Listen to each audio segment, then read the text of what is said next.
ST કર્મચારી હડતાલ પર છે ત્યારે સીએમ વિજય રૂપાણીએ કહ્યું કે ખોટના ખાડામાં કામ કરતી એસટી નિગમના કર્મચારીઓને 7મા પગાર પંચનો લાભ નહીં મળે।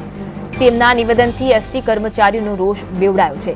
સીએમે કહ્યું છે કે આ હડતાલથી લાખો મુસાફરો મુશ્કેલીમાં મુકાયા છે। જે નિગમ નુકસાની કરે છે તેના કર્મચારીઓએ તંત્ર સાથે બેસી વચલો રસ્તો કાઢવો જોઈએ।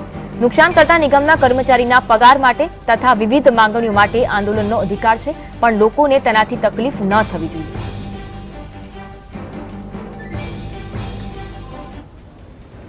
પ્રશ્નની રજૂઆતો, વાતચીતો,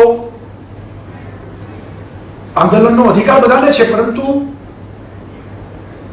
જનતાને મુશ્કેલી પડે, ગરીબ માણસ, ગામડાનો માણસ, એને તકલીફો પડે એ રીતનો પ્રશ્નને જોડવું ન જોઈએ।